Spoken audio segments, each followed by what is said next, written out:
Hello everyone, it's Jamal Thomas. Welcome to the Progressive Soapbox. So I have like a slate of stories that I want to do today. So I woke up early, I got up with my wife, so let's do the news. Trump announces steel and aluminum tariffs Thursday over objections from advisors and Republicans. This was the Washington Post, and I definitely want to talk about this because I'm fascinated by this. Now, when Donald Trump took office, Donald Trump came with a pledge of saying, I'm going to make America first. America is going to be first. We're getting kicked around the globe. Everybody is treating us poorly. Everybody is treating us bad. Poor us, pity saw case us. They're just dumping on us. I'm going to treat America first. Now, the question always was, how are you going to do that? What does that actually mean? What do you mean make America first? What does that mean? And whether you realize it or not, he had somewhat of a dilemma. All of the incentives that take place in your system, in your economic and political system, goes towards driving wages down, not wages up. You have a system that's ensconced in cash, meaning both parties are held by plutocratic interests. Those plutocratic interests are the top 1%. They're the owners. Policy, taxes, rules, economic rules, environmental rules, those things tend to go towards the people who are giving the politicians cash, that top 1% demographic. The incentives in the system itself tries to push wages down, whether you want to talk about getting jobs overseas, whether you wanted to even talk about automation, whether you're going to either eliminate jobs or at the very least you're paid less for a particular thing because you have an automated process that allows that thing to be done in a faster and easier way. My point is, in this process, both of these processes, the moment that you expand the labor pool beyond the bounds of that particular country, the moment that you're able to ship jobs to somewhere else that can pay those workers or do that job for a cheaper cost, you're undermining labor. Now, if you're the president of the United States and you're right winger at that, you're stuck with the dilemma. The capitalistic system itself pushes wages down. How do you, as the president, get those wages up? You've told everybody you're going to bring jobs back. You told everybody you're going to up their wages, all this stuff. How do you do that? Now, Donald Trump has come to an interesting solution here, which is not really a solution. It's still not going to work. But I'm glad that he brought this up, even though some people are being hysterical about this. Because I want the media to explain why this doesn't work. Because in explaining why this doesn't work, I'm hoping that it sparks something in people's heads of, oh, the system doesn't work. They want to keep our wages low. Like it functions in a way of trying to keep your wages low. I mean, because understand, from the standpoint of somebody who owns a company, the people who pay the Democratic Party, who buy the Republican Party, who buy both of those parties, who owns the political apparatus itself, they make profit in one or two ways. They're either going to pay you less, meaning in order to get this done, I need to have a worker to do this particular job. I am either going to pay that person less so I can make more, or I'm going to get the product for less. So whatever the raw resources, I'm going to somehow get those for less, or I'm going to pay my staff or workers less. If I automate the process, I don't have to pay them at all. Or if I kick this job overseas, again, I can pay those people less, I can make more money. So the incentives in this are not necessarily to the benefit of the employee, they're to the benefit of the employer. This is why unions are so important. You as an individual who are atomized trying to deal with something like this is not going to get very far, as opposed to working in unison with other workers in order to fight for your share of the pie. Trump's solution to this, like I said, is not a solution, and we can talk about it, but I like the fact that he actually brought this up, because you're stuck in somewhat of a dilemma. How do you increase wages? How do you protect the industries in the United States in this particular system? He's made the decision, tariffs. So we're going to give it cheap to the states, essentially. Think of it that way. Like, so something that would typically cost X amount. So say, for example, let's say they're doing steel in China. And let's say for the steel in China, they have less environmental standards, less environmental regulations, less worker protections. Let's say they pay their workers less. So maybe instead of getting $30 or $20 an hour, maybe they get $2 an hour, $3 an hour. And they're churning out steel. Now, if they're churning out steel in this way, you can understand that that cost of that steel is going to be much, much less than if you actually had to pay for healthcare, you had to pay for workers, you had certain environmental standards that you had to deal with. You're going to be undercut just based on the way that that particular country can undermine your production. Now, it's not necessarily wrong. I mean, ultimately, the problem with this is the way we've arranged our society itself. It has nothing to necessarily do with it. If China can produce all of the world's goods, then let China produce all of the world's goods. The problem with this is our system is arranged in a way where it's for profit. It's not necessarily for human needs. And I'm saying this in a really poor way, and I don't necessarily want to go down a rabbit hole with this. All I mean is just for a slight detour. If the goal of this stuff had to do with meeting the needs of human beings, then your society would be arranged in somewhat of a different way. You don't need 20 pairs of tennis shoes. You don't need 30 different brands of pocketbooks, or 20 different brands of this, or 10 different brands of that. You don't need all that stuff. For all intents and purposes, you have a need, and you need something to meet that particular need. If those needs can be met from one country, then all those things can be isolated and met through one country.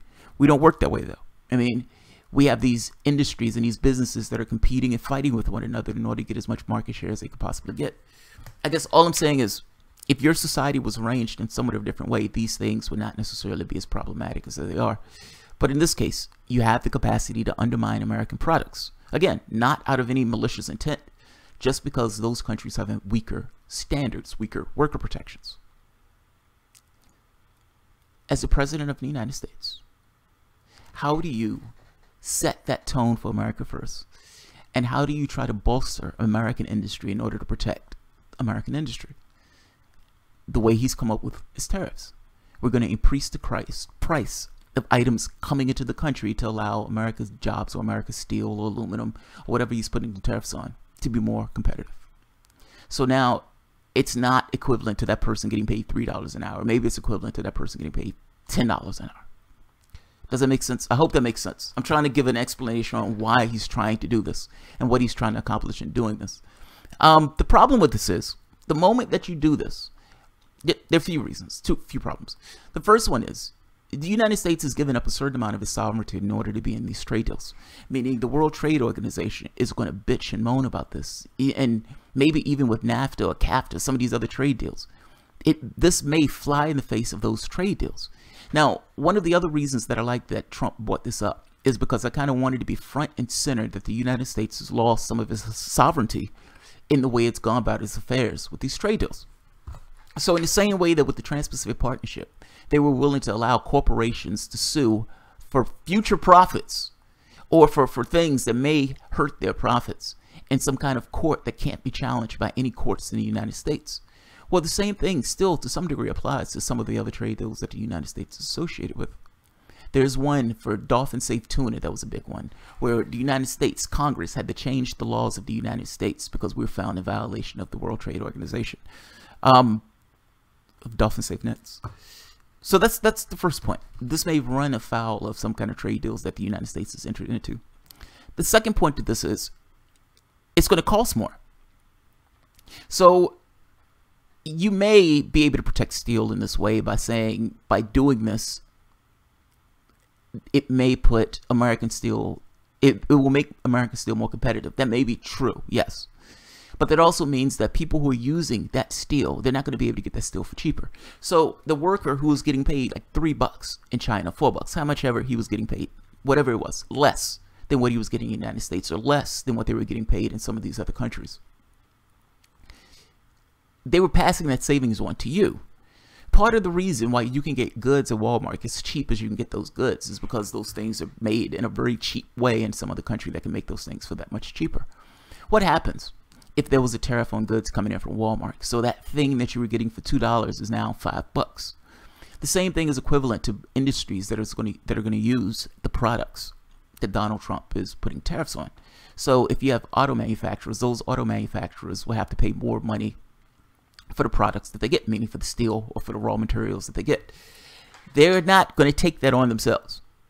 No company is going to say, I'm going to eat this cost. They're going to pass this cost along to their consumer to the degree that they can pass that cost to the consumer and remain competitive. But for all intents and purposes, that would mean that things become more expensive in the United States for those products that require these items. There's even an argument that some people may lose jobs in this process, Some of this may be to some degree fear-mongering, but I would say that the item or the point that products will go up makes perfect sense, and they will. They have to. I mean, like I said, either the company is going to eat the cost or they're going to pass the cost on. If these companies were using products from some of the other countries where they could get these products from cheaper than what they could get these products in America for, that means they were paying less. If they were paying less and Trump is putting a tariff on these, they're going to end up having to pay more because the tariff, even if it's just the difference in the tariff, they're going to have to end up paying more in order to get that particular product. So, like I said, they're going to pass that on to the consumer themselves. So, yes, it may be a foul of the law, and B, yeah, it means that the American public is going to have to pay more for those things. That being said, if you're going to make a case that you want to protect American industry and you want to get American industry on its feet, you can either scream about it and, you know, go from pillar to post screaming in one mic after another about it, or you can do something about it. I don't know if it's going to have the effect that Donald Trump wants. Like I said, it will increase prices to some degree, and C, there will be retaliation for this. Meaning, even if Trump can get this passed, other countries may retaliate against the United States for doing this. The odd part about this is, at one point, the United States ran itself off of tariffs. So it's not like this is, you know, mind-blowing and absolutely bizarre and out of crazy. I think the catch here, and I'm laughing when I say Trump versus the globalists. He's fighting the globalists. Because to some degree, that's what's taking place. You have all these corporations that make massive buku's amount of money off of trade. They don't give two shits about the American public. They don't care whether or not how this adversely affects the public or anything else. They just want to make their profits. Donald Trump doing this, in their minds, may hurt their profits, meaning the products that they get is going to be a little bit more expensive. Donald Trump's point, though, is well taken, and I give him credit for, at the very least, trying to do it, or pushing for it, or having the balls to push for it, because it's not something another president in my lifetime or in my knowledge would have done. He's trying to bolster American industry. That's his point. Now, whether you think it'll work or not, that does seem to be the point. I said I'm going to make America first. I'm going to bolster American industry. I'm going to bolster American industry by making it more competitive. The problem is like the problem with most things dealing with Trump. He's incompetent. I'm sorry. I can understand if you like him, fair enough. But he's incompetent. And so him coming out in a half-assed way in which he came out and everybody freaked out, as opposed to having this kind of organized plan of implementing this and getting this, made this aware to the public and everything else, and be unified in their decision and the way they go about it. It's been a fuckfest. I mean, they've had to go back on it already within, what, 6 hours or 16 hours of the time that they put the idea out that they were, or the floating idea that they were going to do this.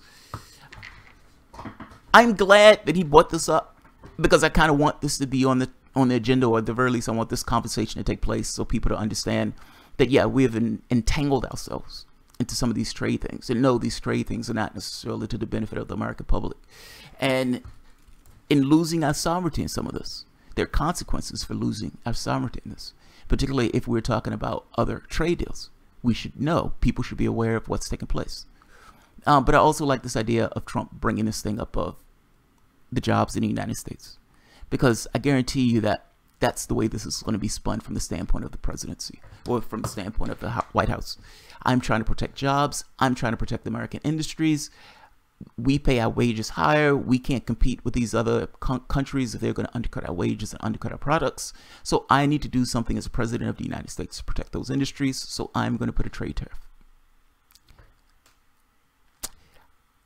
I'm mentally skeptical this is going to work. I'm skeptical if it's going to work for the reasons I listed before, that these guys are going to go after him from the trade standpoint. There's going to be retaliation, and it's going to increase the cost of products, meaning I don't even know how the public themselves are going to respond to it. But we will see. We will see. I wanted to get more of a balanced perspective on this. The media, and particularly corporate media, have a dog in this fight. I mean, many of the corporate media itself is owned by places that have other corporations. The media is just one arm of that. So you can understand that if people are going to be materially harmed from their standpoint, not from your standpoint, but from their standpoint, if they're associated with other industries that are going to use those products, they're going to be down on the fact that Donald Trump is talking about doing this. I laugh when I say Trump versus the globalists, but to some degree, this this thing right here can be summed up in the sense of Trump versus the globalists. We'll see how this turns out. I'm curious on how this is going to turn out. But clearly people panicked. The stock market dropped. And the White House seemed to step back, even though not necessarily taking this off the table.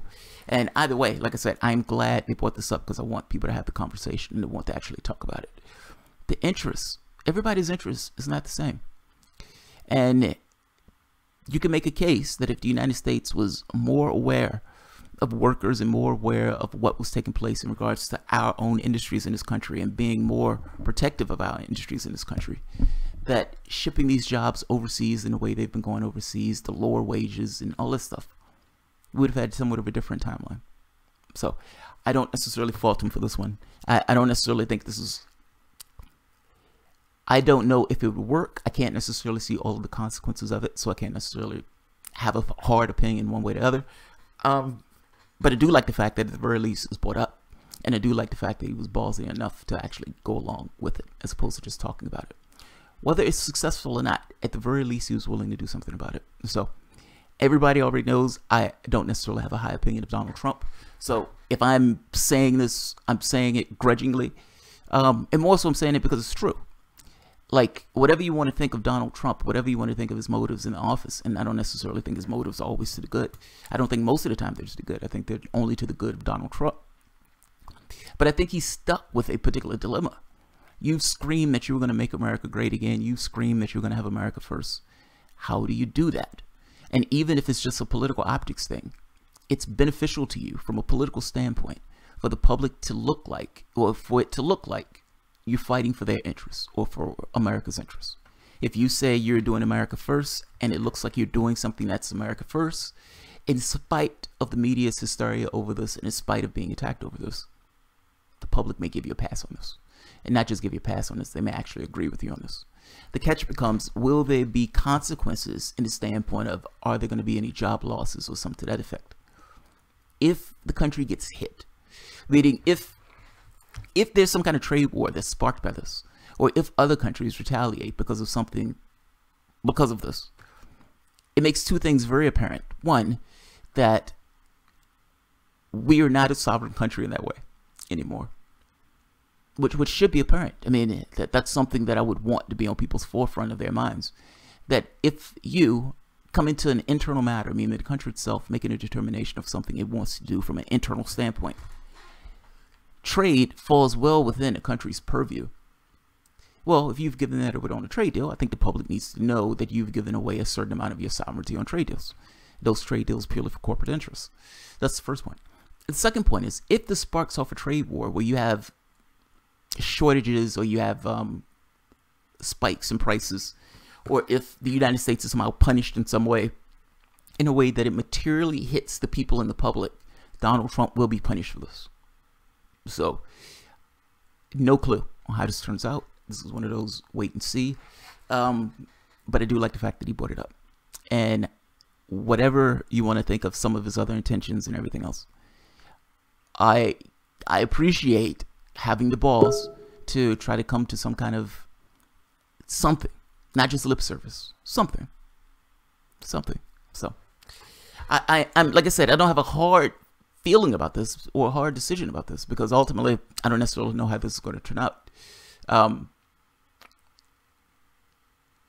But I do like the fact that the person had the balls enough to do something, even if that something went against this kind of orthodoxy that takes place in Washington. So I don't hate it. They can be hysterical all they want. I don't particularly hate it. And as long as this doesn't have a tangible consequence to the American public, the optics of it don't look all that bad from the people on the low end of the totem pole. So I'll leave it at that. All right, guys. If you enjoy the content, feel free to share, like, subscribe, and of course, you guys can always support through Patreon. Look, the protection of American industries is not necessarily an insane thing. And like I said, as long as people understand that that's what's taking place, regardless of the hysteria that's taking place in the media, and regardless of the political pundits and the politicians and all this other stuff, I mean, the public itself, if the public believes that he's putting America first in the way that he say he's putting America first, I don't necessarily think he'll be punished for it. So they can protest all they want. Like I said, they have a dog in the hunt. So, you know, take grain with a salt, take it with a grain of salt in regards to their protests and the fear mongering. I got to be honest. I am fantastically curious to see how this turns out. I am completely curious to see how this turns out. So, all right, guys, have a good one. Where is